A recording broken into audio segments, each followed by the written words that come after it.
कोई भी जब भी होली का त्यौहार आता है, कोई भी हमारा दिवाली का त्यौहार आता है, तो भी हमेशा जो कोई पर्यावरण प्रेमी लोग है, पीटा जैसे संस्था है, हमेशा लोगों को कहा जाता है कि आप एनवायरनमेंट फ्रेंडली आप होली मनाइए, ड्राई होली मनाइए, दिवालियों पे फटाका मत फोड़िए।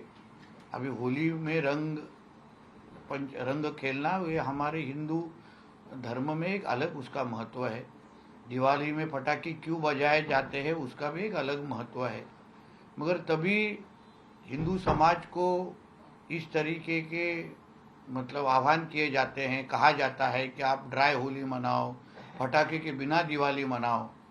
तो अगर वो नियम अगर हिंदू समाज की अलग अलग त्योहारों को लग रहा होगा, तो फिर आने वाली बकरी ईद वो भी अगर एनवायरनमेंट फ्रेंडली मनाए, वर्चुअल बकरी ईद मनाए, तो उसमें गलत क्या है।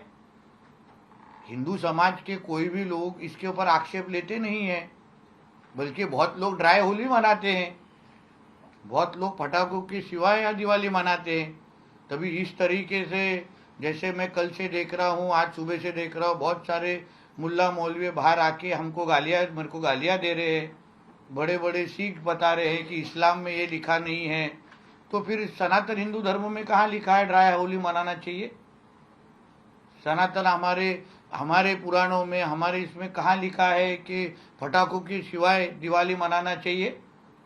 तो अगर हिंदू धर्म, हिंदू समाज जो जिस तरीके से ये सब कहा जाता है वो सुनता है और उसका पालन भी करता है बहुत बड़े पैमाने पे, तो अगर इस बार की बकरी ईद अगर वर्चुअल तरीके से मनाए गई तो उसमें कुछ गलत नहीं है।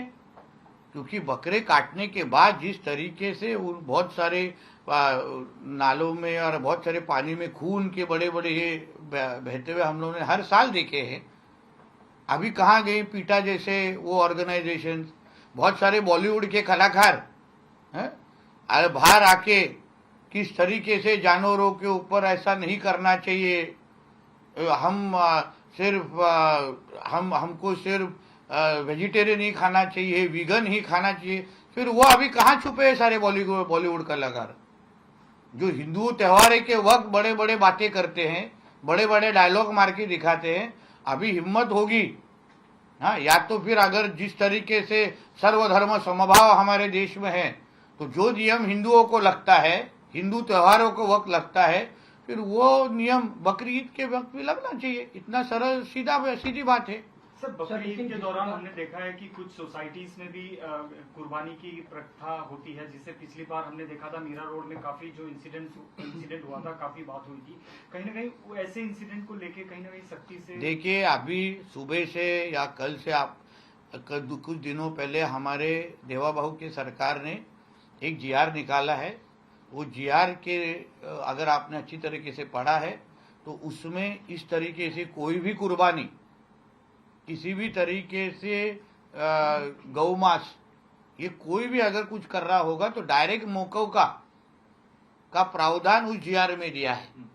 किसी भी तरीके का कत्ल खाना अगर चालू हो रहा होगा तो पुलिस और कलेक्टर को पूरी तरीके से उनको अधिकार दे दिए हैं। जीआर है, गवर्नमेंट का जीआर है, इसको 100% इम्प्लीमेंटेशन हमारे देवा बहू की सरकार करने वाली है। पुलिसों ने कल से अलग अलग जगह पे मार्च निकाले हैं।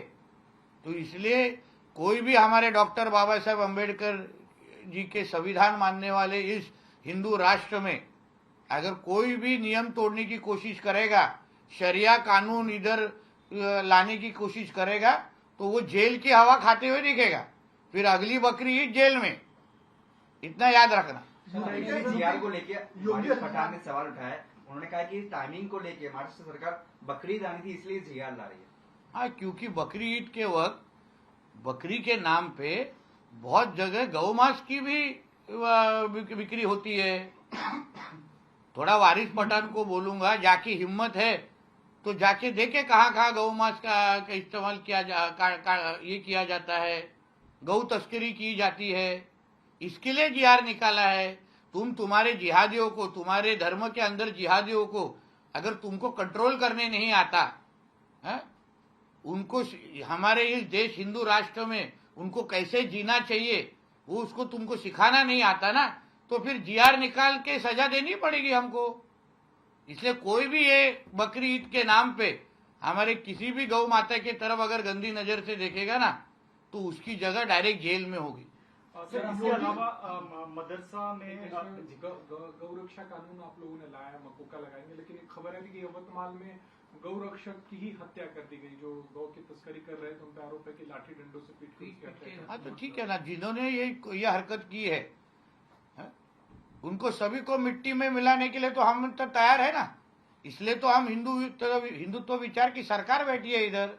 हमारे गौरक्षों के खिलाफ अगर कोई इस तरीके की हरकत कर रहा होगा ना तो उसको भी पाकिस्तान में बैठे हुए अब्बा के पास भेजने की पूरी तैयारी है हमारी, चिंता मत कीजिए। योगी आदित्यनाथ ने सख्त कार्रवाई का आदेश दिया, जो भी नमाज सड़क पर हो तो ऐसा महाराष्ट्र में क्या नहीं, मगर हमारी इधर जहाँ जहाँ हिंदुत्व की सोच की सरकार है फिर ये लोग मस्जिदों को सब ताला ही लगा देना चाहिए ना। अगर तुमको सड़कों के ऊपर नमाज पढ़ना है तो मस्जिदों को ताला लगा देते, मदरसे बंद कर देते। तुम पे जमीन पे ही अगर तुमको सिलेंडर ऊपर करने हैं ना तो फिर तुम मस्जिदों को ताला लगा के बाजू में रख दो। सर अपने मदरसा तो ये हमारे हिंदू राष्ट्र में कोई भी इसी तरीके के रास्ते है ना, ये लोगों को चलने के लिए है, यहां से वहां जाने के लिए है। तुमको अगर तुम्हारे लिए अगर मस्जिदें हैं, तुम इलीगल भी बनाते हैं, फिर लोगों की लैंड जिहाद के नाम पे जगह भी हड़पते हो, फिर तुमको रास्ते क्यों चाहिए? इसलिए ऐसी कोई हिम्मत हमारे देवा बहू के महाराष्ट्र में करे नहीं। तो सर आपने मदरसा का जिक्र किया, वेस्ट बंगाल में अभी जो मदरसा है उसमें वंदे मातरम कंपलसरी मैंडेट कर दिया गया। कहीं ना कहीं आपको लगता है यहाँ भी महाराष्ट्र होना चाहिए और होगा, जरूर होगा, उसको मॉनिटर करने की जरूर होगा। आप हमारे 1.5 साल की में सरकार आने के बाद अलग अलग तरीके के जो डिसीजन हुए हैं, अलग अलग तरीके के जीआर निकले हैं, उसको थोड़ा स्टडी कीजिए। लैंड जिहाद, लव जिहाद टाइप तरह का कोई भी जिहाद, ये मदरसे के ऊपर भी हमारी बहुत बारीक लक्ष्य है। क्योंकि हमेशा से मैं जो कहता हूँ फिर कोई आतंकवादियों के अड्डे है, इसलिए इनसे अगर आतंकवादी निकालने अगर बंद करने चाहिए तो इनपे पहले वंदे मातरम सिखाना चालू करने को बोल दीजिए। इनको वंदे मातरम बोलने दीजिए, वो मुल्ला मौलवी को वंदे मातरम सबके साथ। भारत देश में रहते हैं ना, हमारे देश में रहते हैं। पाकिस्तान में तो हम लोग बोल नहीं रहे ना वंदे मातरम को, इस्लामाबाद में नहीं बोल रहे, कराची में नहीं बोल रहे। जिस देश में रहते हैं उस देश का झंडा ये हमारा, ध्वज ये हमारा है, वहां का वंदे मातरम कहना ये हमारा अधिकार है। ये हर एक यहाँ भूमि पर रहने वाले हर एक, फिर वो हिंदू है, मुसलमान है, क्रिश्चियन है, हर एक ने करना चाहिए। अगर नहीं करना है तो उनको पाकिस्तान भेजने की पूरी तैयारी है। वंदे मातरम जिसको वहां नहीं कहना है, नहीं कहने की जो हिम्मत करेगा ना, उसका अगली सुबह ये पाकिस्तान में होगी। रानी साहब, जिस प्रकार से बकरीद के मौके पे बकरी की कुर्बानी देते हैं, कई ऐसे सोसाइटी जहाँ पे हिंदू भी रहते हैं और मुसलमान, क्या सरकार जो है हाउसिंग सोसाइटी जहाँ बकरी का कुर्बानी तो उस पर प्रतिबंध लगाना चाहिए ताकि लगा? अरे बाबा आप जीआर पढ़ो। जीआर गौ तस्करी को लेकर सर नहीं बाबा, जीआर आपने पूरा पढ़ा नहीं है, तो इसलिए इस तरीके की कुर्बानी कोई भी हाउसिंग सोसाइटी में अगर देता होगा ना तो उसका अगली सुबह जेल में ही होगी। अगर हम, जैसे मैं शुरुआती मैंने कहा, हिंदू बन के अगर हम सबके भावना की अगर कदर करते हैं, ड्राई होली मनाते हैं, अगर हम दिवालों को फटाके नहीं बजाते, तो फिर इनका क्या बाप का पाकिस्तान है क्या? यह हमारा हिंदू राष्ट्र है। यहाँ पे लोगों को तुम कुर्बानी जिधर उधर नहीं दे सकते। सर राहुल गांधी भी लगातार स्टेटमेंट दे रहे हैं कि पहले संजय राउत कहते थे कि सरकार 6 महीने में गिरेगी, केंद्र की सरकार 1 साल में गिर देखिए, जाएगी, ऐसा राहुल गांधी एक पाकिस्तानी एजेंट है। जो पाकिस्तान की बात राहुल गांधी अपने मुंह से कहते हैं, पाकिस्तान को जो खुश करने की सारी तैयारी राहुल गांधी जी की है। वहां से जो स्क्रिप्ट आती है वो राहुल गांधी यहाँ आके पढ़ के बताते। तो इसलिए अपने पाकिस्तान में बैठे हुए जो बॉसेस है उनको खुश करने के लिए उनका पाकिस्तान एजेंट राहुल गांधी यहाँ आके मोदी जी के खिलाफ बोलता है। आपने बकरीद बनाने का एक तरीका भी कल नेहरू में बताया कि कंप्यूटर पे फोटो लगाइए। हाँ, तो वर्चुअल कैसा होता है? अभी तो एआई का भी प्रावधान है। हाँ? अच्छी तरह से कोई तो बकरी एआई के माध्यम से दिखाओ और खुद ही काटते हुए तो स्क्रीन के ऊपर और बोलो अल्लाह अकबर, कोई तकलीफ नहीं है। उल्टा लोग आपकी प्रशंसा करेंगे। फिर हिंदू धर्म जैसे आप भी पर्यावरण की चिंता करते हैं, नियम कायदे की चिंता करते हैं, इसके बारे में आपका ही मुस्लिम समाज के बहुत लोगों का सम्मान रखना लोग चालू करेंगे। अगर इस तरीके से करेंगे तो एक ही देश में रह के अलग दो तरीके के कानून नहीं हो सकते।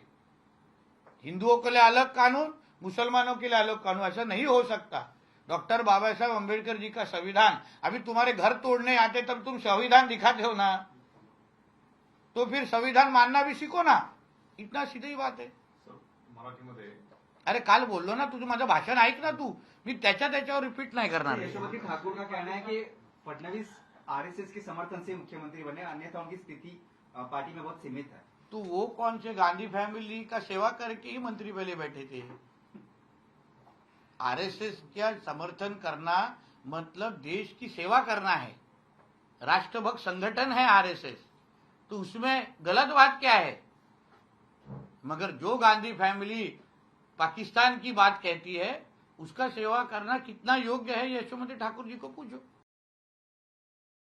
राजनीति हो या क्रिकेट, देश विदेश की ब्रेकिंग हो या आपके मोहल्ले की बड़ी खबर, सब मिलेगा एक ही ऐप में, सबसे तेज और भरोसेमंद। अभी डाउनलोड करें दैनिक भास्कर डिजिटल।